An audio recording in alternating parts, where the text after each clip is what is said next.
ഇവാഞ്ചലിയും അനുദിന സുവിശേഷ വിചിന്തനം.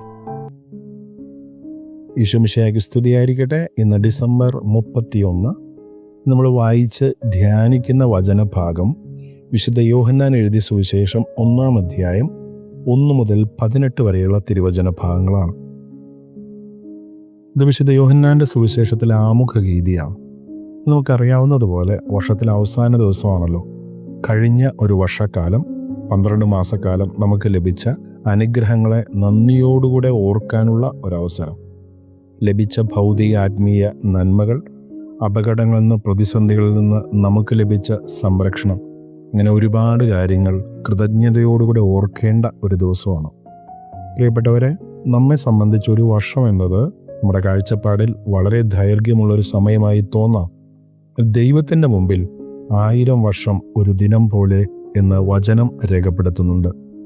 വിശുദ്ധ പത്രോസ് അപ്പോസ്തലൻ എഴുതിയ 2-ാം ലേഖനം 3:8 കർത്താവോട് ചേർന്ന് നമ്മുടെ ജീവിതത്തെ ക്രമപ്പെടുത്താനുള്ള ഒരു ക്ഷണമാണ് ഈ വചനഭാഗം. ഇത് സുവിശേഷ ഭാഗം നമുക്ക് തരുന്ന ചില ഉൾക്കാഴ്ചകളുണ്ട്. ക്രിസ്തു ആരാണെന്നും അവൻ്റെ ദൈവികതത്വം എത്രമാത്രം ശക്തമാണെന്നും വചനം ഓർമ്മപ്പെടുത്തുന്നു. അവൻ ആദിയിൽ ദൈവത്തോടുകൂടെയായിരുന്നു.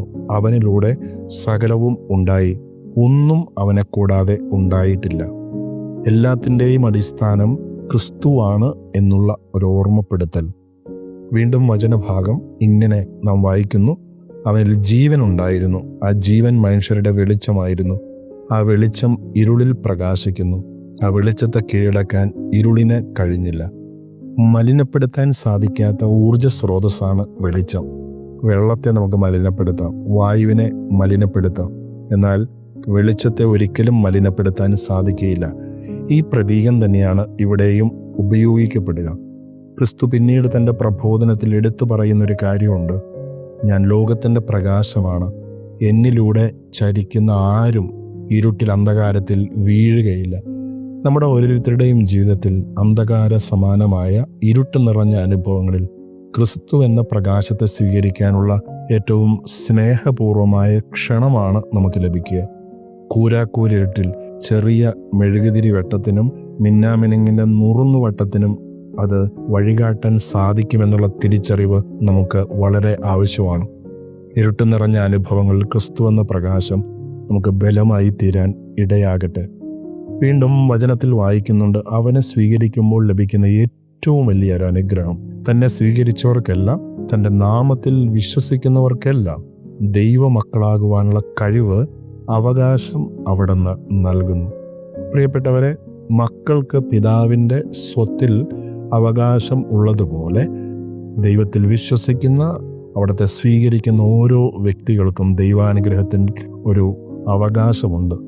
നമുക്ക് ഈ ഒരു ബോധ്യം ഉണ്ടാകട്ടെ. നമ്മുടെ ജീവിതത്തെ ബലപ്പെടുത്തുക കർത്താവിൻ്റെ ശക്തമായ സാന്നിധ്യമാണ്. 127-ാം സങ്കീർത്തനം: കർത്താവോട് ചേർന്ന് ഭവനം പണിയുന്നില്ലെങ്കിൽ പണിക്കാരുടെ ജോലികൾ വെറുതെയാണ്. കർത്താവോട് ചേർന്ന് നഗരം കാക്കുന്നില്ലെങ്കിൽ കാവൽക്കാരുടെ കാത്തിരിപ്പ് വെറുതെയാണ്. അതിരാവിലെ എഴുന്നേൽക്കുന്നതും കഠിനാധ്വാനം ചെയ്യുന്നതും വൈകി ഉറങ്ങാൻ കിടക്കുന്നതും വെറുതെയാണ്. എന്നാൽ അവിടുത്തെ പ്രിയപ്പെട്ടവർ ഉറങ്ങുമ്പോഴും അവർക്ക് വേണ്ടത് അവിടുന്ന് നൽകും. ദൈവത്തിൻ്റെ സാന്നിധ്യം, ദൈവത്തിൻ്റെ ശക്തി നമുക്ക് ബലമായി തീരാൻ ഇടയാകട്ടെ. വരുന്ന ഒരു വർഷക്കാലം മുഴുവൻ ദൈവത്തിൻ്റെ ആ വലിയ അരുളപ്പാടുകളെയും ദൈവത്തിൻ്റെ സന്ദേശങ്ങളെയും സ്വീകരിച്ച് നമ്മുടെ ജീവിതങ്ങളെ ക്രമപ്പെടുത്താനായിട്ട് നമുക്ക് തയ്യാറാകാം. അവിടുന്ന് മാംസം ധരിച്ച് നമ്മുടെ ഇടയിൽ വസിക്കുന്നു, നമ്മളോട് കൂടെയുണ്ട്. ഈ തിരിച്ചറിവും ബോധ്യവും നമ്മളെ ബലപ്പെടുത്തട്ടെ. പ്രിയപ്പെട്ടവരെ, അനുഗ്രഹത്തിൻ്റെ ഒരു വർഷം കർത്താവോട് ചേർന്ന് സ്വീകരിക്കാൻ നമുക്ക് സാധിക്കും. ആമേൻ.